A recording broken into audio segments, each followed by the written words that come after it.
Dans une atmosphère traditionnellement confiante, le sommet de l'Organisation du traité de sécurité collective a débuté par une réunion en petit comité. Les chefs d'État des pays participants, à l'exception de l'Arménie qui, formellement membre de l'OTSC, ne participe temporairement pas à ces travaux, ainsi que le secrétaire général de l'OTSC, se sont entretenus à huis clos avant la réunion élargie à laquelle ont participé les délégations.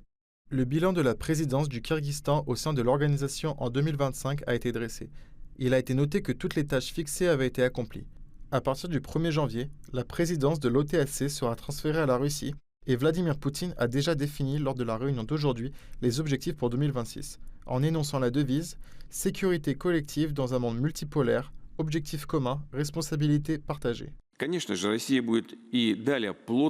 entendu, la Russie continuera de coopérer étroitement avec ses alliés sur toutes les questions relatives au renforcement du potentiel militaire de l'OTSC. Nous concentrerons nos principaux efforts sur l'amélioration des capacités opérationnelles des contingents nationaux et sur le perfectionnement du commandement des forces collectives. Nous proposons de lancer un vaste programme d'équipement des forces collectives en armement et matériel russe moderne, ayant prouvé leur efficacité lors d'opérations militaires réelles. C'est précisément en ce sens que nous comptons organiser toute une série d'activités conjointes pour l'entraînement des unités militaires et des services spéciaux. Le secrétaire général de l'OTSC, après avoir écouté les objectifs fixés par Vladimir Poutine, a exprimé sa confiance dans l'efficacité du futur travail de l'OTSC sous la présidence de la Russie.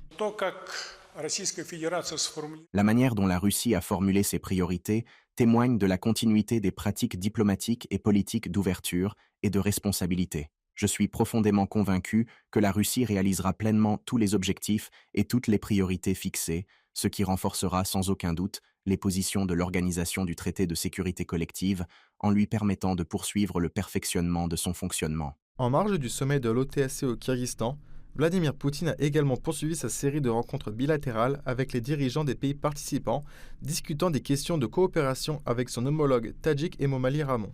Le président russe a également tenu une conférence de presse répondant aux questions des journalistes et remerciant les autorités kirghizes pour l'organisation du sommet. Il a une nouvelle fois souligné l'importance de l'OTSC pour ses membres en ces temps difficiles. Mais les questions de sécurité ne sont pas les seules à lier les pays participants.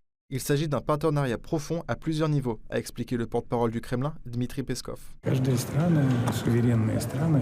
Chaque pays, en tant qu'État souverain, a naturellement le droit de définir lui-même ses relations avec le reste du monde, et nous respectons ce droit. Cependant, ce qui nous lie avec les pays d'Asie centrale, ce sont des relations historiques anciennes, les liens commerciaux et économiques actuels, ainsi qu'une appartenance commune à diverses structures d'intégration. Tout ce système de relations interétatiques que nous bâtissons repose sur le respect mutuel, le bénéfice mutuel et le souhait de prendre en compte les préoccupations des uns et des autres. À l'issue du sommet, les dirigeants des pays participants ont signé une série de documents communs visant à renforcer la sécurité collective, y compris la nouvelle déclaration du Conseil de sécurité collective.